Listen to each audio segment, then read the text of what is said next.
하나님께서는 아브라함에게 약속하신 대로 이스라엘 백성들을 애굽에서 인도하여 내셨습니다. 그러므로서 본인이 하신 그 약속을 끝까지 이루시고 성취하시는 분이심을 분명하게 드러내 주셨습니다. 그들이 애굽에서의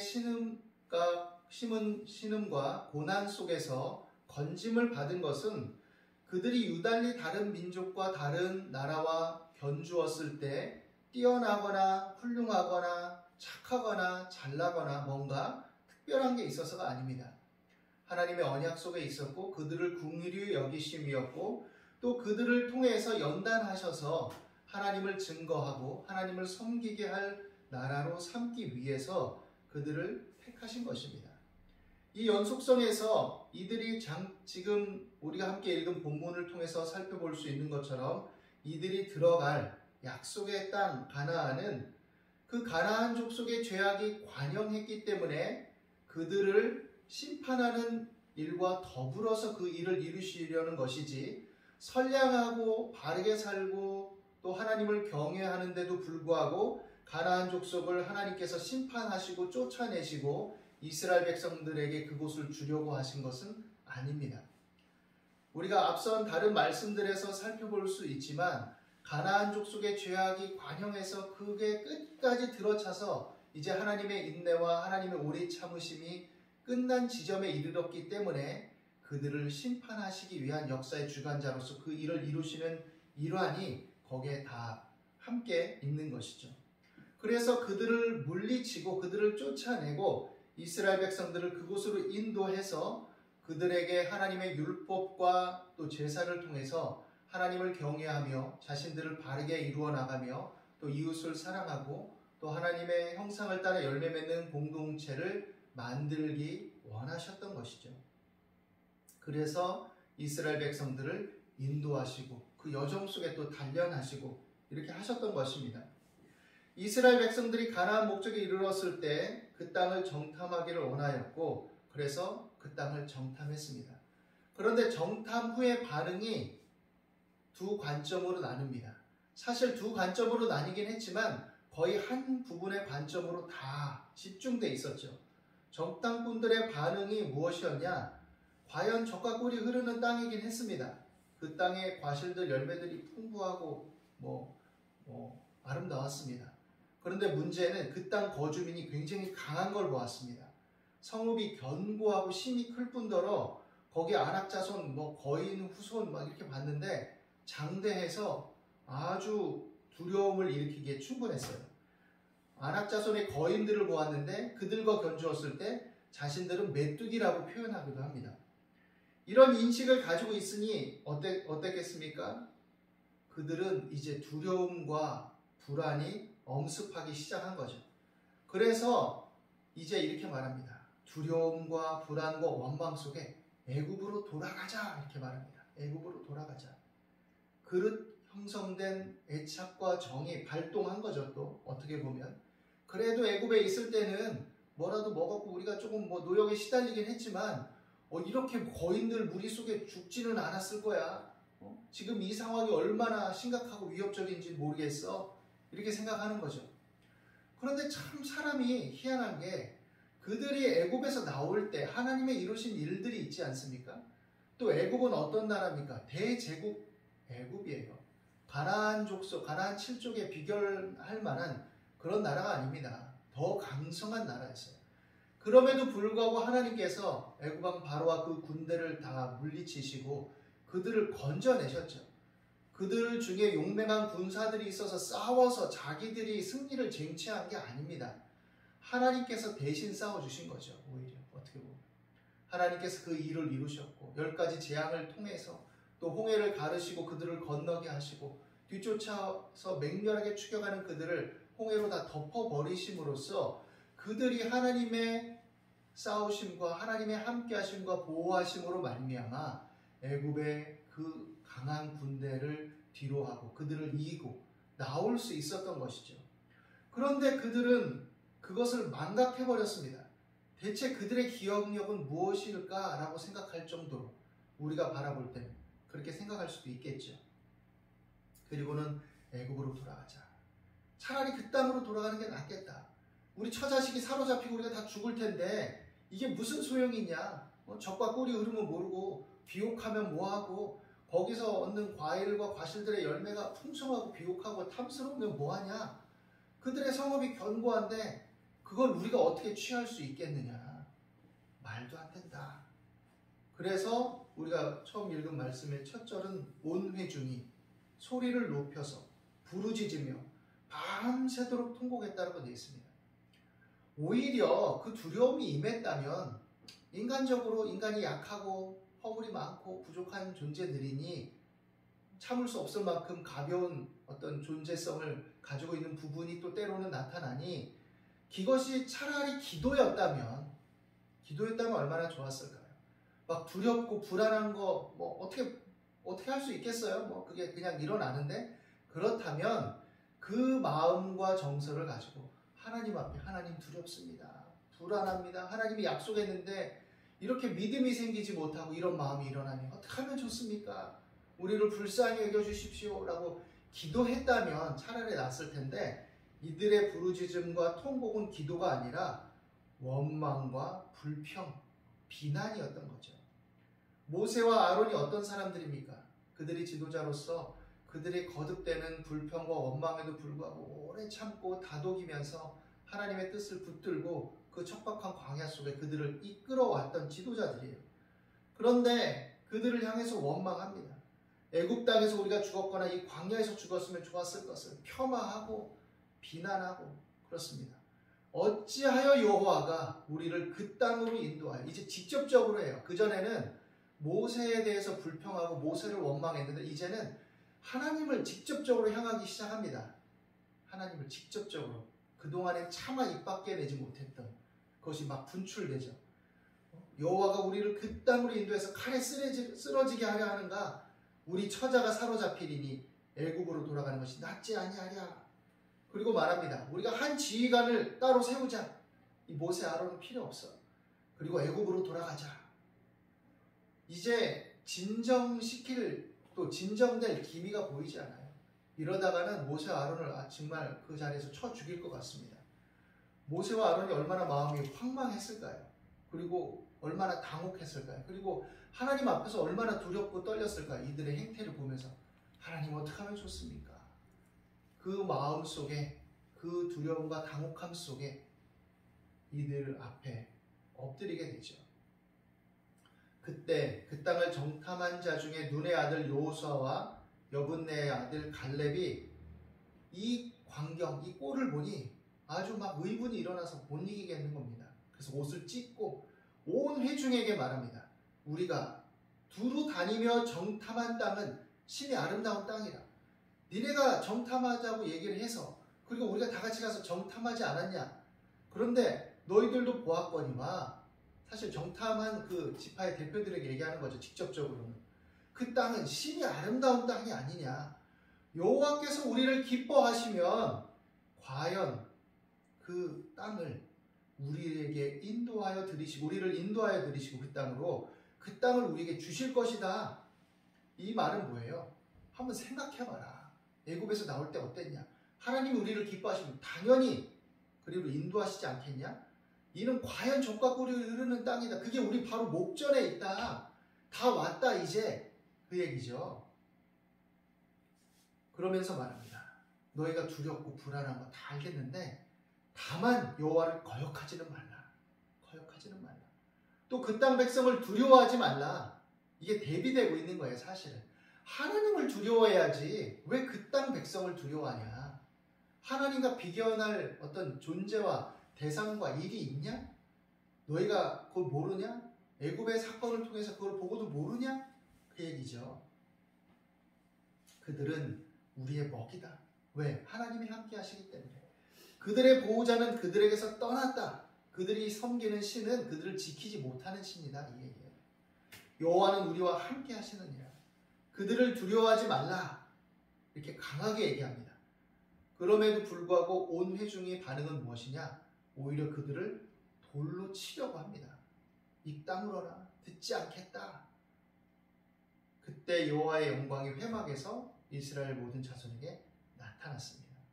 그 이후 전개되는 것은 우리가 알고 있죠. 우리가 알고 있죠.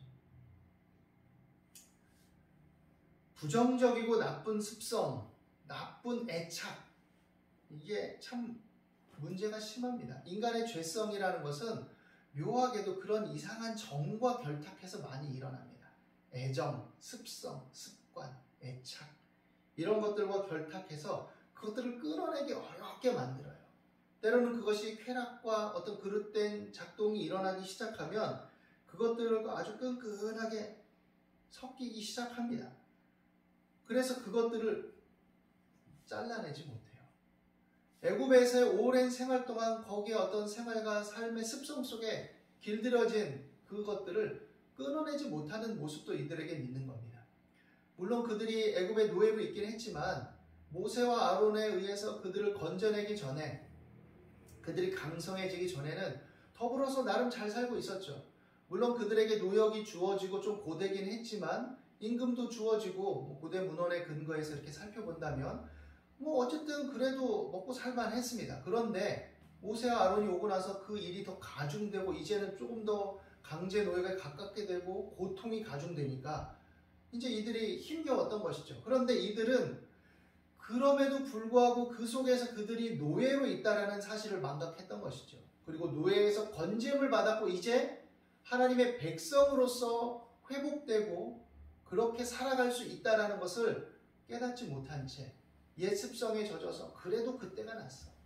다소 좀 어렵고 힘들긴 했지만 그래도 거기서는 이렇게 우리가 죽을 그건 아니야. 광야길 걷다 보니까 물론 메추라기와 만나로 먹이시긴 했지만 맨날 척박한 그 광야길을 걸어가야 되고 하나님이 구름기둥과 불기둥으로 지켜주셨음에도 불구하고 그것이 늘 반복되다 보니 그냥 타성에 젖어서 그건 그거고 언제까지 가야 돼? 왜 이렇게 빙빙 돌리는 거야? 언제 들어가는 거야? 이러면서 원망 불평이 자꾸 싹트고 조금 목마르면 또 급작스럽게 불평하기 시작하고 아주 옛 그릇된 습성들을 버리지 못한 상태였죠. 그렇기 때문에 이제 마음에 키워온 건강하지 못한 생각, 그릇된 습성들, 죄악의 소욕들이 계속 부글거리고 있다가 기회만 대봐라 터뜨린다라는 어떤 마음의 기제가 있었던 것이죠. 그러니 이제 옳았구나.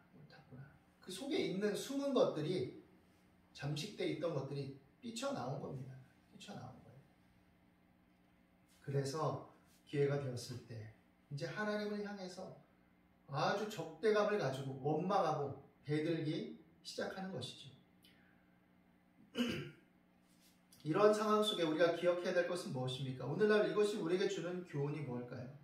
하나님은 우리를 위해서 이루신 그 십자가의 은혜 안에서 우리를 구원하셨고 우리 모든 죄와 저주를 다 담당케 하신 그리스도를 통해서 우리가 죄사함과 영생의 소망을 갖게 하셨습니다. 그리고 그 안에서 누구든지 은혜의 보좌 앞에 담대히 나아가서 우리 부활바를 아뢰고 또 이 힘겹고 어려운 이 일반의 어떤 우리에게 주어진 삶의 현실 속에 하나님을 의뢰함으로써 힘을 얻고 위로를 얻으라고 말씀하고 계십니다. 그리고 우리에게는 약속의 땅 하나님 나라 저 천국이 예비되어 있음을 분명하게 밝히셨습니다. 그런데 우리는 이 길 속에 하나님을 원망하고 불평할 때들이 있어요. 때때로 문제가 너무 커 보이고 여러 일들이 전개되는 게 커 보이니까 하나님이 다 이루신다고 하는데 지금 이 문제들을 보십시오. 완전 거인 같은 문제고 견고한 성읍처럼 앞을 가로막고 있고 나는 그 앞에 메뚜기 같습니다 라고 할 때들이 많이 있죠. 십자가의 구원의 은혜, 하나님이 그 아들이라도 아끼지 아니하시고 내어주신 은혜, 우리를 위해서 행하신 이 놀라운 일, 이 근본, 이 뿌리를 생각하지 않으면 믿는 도리의 사도이시며 대제사장이신 예수를 깊이 생각하라고 히브리서 기자는 그랬는데 예수님의 그 구원의 은혜, 예수님의 일하심을 우리를 향하신 그 뜻을 생각하지 않으면 우리는 계속해서 피상적인 것들을 바라보게 되고 이 눈앞의 현실과 피부에 만져지는 것과 우리의 욕망과 욕구와 어떤 쾌락과 즐거움을 추구하는 방향 속에서 모든 것들을 판단하기 십상이죠. 인지상정입니다. 그래서 불안하고 두렵고 괴롭고 고통스러울 때가 있죠. 그런데 여호수아와 갈렙의 말이 큰 울림이 됩니다. 두렵고 불안하고 힘겹냐 다 알겠는데 다만 여호와를 거역하지는 말라. 너희의 부르짖음이 원망과 불평이 되게 하지는 말라. 하나님 앞에 호소해라. 부르짖어라. 약하고 힘겨운 모습 그대로 도움을 구하라. 우리가 들어갈 곳은 과연 젖과 꿀이 흐르는 땅이다. 하나님이 우리를 기뻐하시기 때문에 우리를 인도하실 것이다. 하나님을 살아가는 자, 그 뜻대로 부르심을 입은 자들에게는 모든 것이 합력하여 선을 이루느니라 라는 말씀처럼 하나님께서 그럼에도 불구하고 이루신다는 것이죠. 그래서 우리는 그릇 형성된 애착, 정, 부정적이고 나쁜 습성, 잘못된 정들을 차단하고 해결해야 됩니다. 그러기 위해서 우리에게 요구되는 것은 기도와 말씀이에요. 기도를 통해서 우리의 내면의 회복을 꾀해야 됩니다. 하나님께 기도하는 가운데 성령의 역사하심과 교통하심 속에 우리의 심령을 어루만지실 것을 바라보며 하나님의 치료와 어루만지심을 기대하며 기도할 때 우리 내면을 치료하시고 또 새롭게 하시고 회복하는 힘을 주십니다. 성령께서 우리 안에서 생수의 강이 넘쳐 흐르게 하시고 또 안식과 평강을 이루어 주실 것을 분명히 말씀하셨습니다. 또 그 안에서 말씀을 붙들어야 됩니다. 하나님의 말씀은 우리의 생각과 사상을 바로잡아주고 우리의 가치관을, 기준을 바르게 해줍니다. 그래서 하나님의 말씀을 주야로 묵상하는 자가 복되다라고 말합니다. 말씀의 의미와 맥락들, 전후 문맥 속에서 의미들을 심사숙고하면서 하나님께서 이때 어떻게 이루셨는가, 어떤 상황과 현실 속에 하나님은 어떻게 하셨는가, 인간들은 어떻게 반응하는가, 인간들의 어떤 습성과 어떤 일들은 어떤 방식으로 이루어지는가, 그 속에서 하나님의 일하심은 어떤 것이었는가라는 것들을 보면서 생각하고 우리 마음을 바르게 정돈해 나가야 되는 것이죠. 여호수아와 갈렙처럼 하나님의 일하심과 그의 뜻을 믿는 인격적인 신뢰를 통해서 우리는 하나님을 향해 나아가야 됩니다. 그들은 말합니다. 들어가서 취하자. 하나님께서 일하신다. 하나님 우리에게 주실 것이다. 하나님을 거역하지 말라. 그럼에도 불구하고 이 백성들은 하나님보다 눈에 보이는 그 현실, 현상, 사람, 그것을 더 두려워했죠. 그런데 가나안 칠족들은 하나님의 심판이 예고된 자들입니다. 왜냐? 그들이 겉으로 보이는 어떤 그 풍성함, 풍요로움 이면에 죄악이 가득했기 때문이에요. 그들의 죄악을 하나님께서 이제는 심판하실 때가 왔다라고 생각하셨기 때문에 이스라엘 백성들을 그 땅으로 들이시면서 동시에 그들을 심판하시고 이스라엘 백성들이 그 땅에서 그들의 그릇된 문화와 악행과 구습들을 다 물리치고 하나님의 말씀과 교훈을 따라서 하나님을 경외하고 사랑하는 그 하나님의 백성으로서의 삶을 구가하고 그것을 통해서 주변 일경과 여러 나라와 민족에게 하나님을 섬기고 하나님의 백성으로서의 삶을 회복하는 제사장 나라로 삼으시고 되기를 원하셨던 것이죠. 그렇기 때문에 우리가 구원받은 자들로서 이 땅을 살아갈 때 하나님의 언약을 늘 기억할 수 있게 되기를 바랍니다. 우리는 이미 하나님 나라를 바라보고 지향하며 가는 자들입니다. 그 안에서 다가오는 여러 문제와 일들 속에 우리의 마음과 생각의 습성들 또 정의 방향들을 잘 분별하고 다스리며 그것을 위해서 기도하고 말씀을 붙들게 되기를 바랍니다. 하나님을 의지할 때 하나님께서 모든 것에 합력하여 선을 이루시고 우리를 향하신 그 뜻을 이루실 것이고 또 하나님의 위로와 기쁨 속에 우리를 향하신 그 일을 맛보며 성취하게 될 것입니다. 하나님께 주야로 무시로 성령 안에서 기도하시고 또 하나님의 말씀 안에 또 거하여서 자로나 우로나 치우치지 않고 힘을 얻는 삶이 되시기를 예수님의 이름으로 축원합니다. 기도하겠습니다. 하나님 이 시간에도 우리 가운데 함께 하심을 감사합니다. 두려워 말며 놀라지 말게 하시고 모든 생각과 삶 속에 하나님을 의지하게 하시고 우리의 상한 심령 또 그릇된 정과 욕망의 어떤 흐름들을 치료하시고 새롭게 하실 하나님을 바라봄으로써 늘 말씀과 기도 안에 거하게 하시고 오직 마음을 새롭게 함으로 변화를 받아 하나님의 선하시고 기뻐하시고 온전하신 뜻을 쫓아가기에 부족함이 없도록 인도하여 주옵소서. 오늘도 주의 성령께서 우리 가운데 함께 하심을 믿습니다. 감사하며 예수 그리스도 이름으로 기도드립니다. 아멘.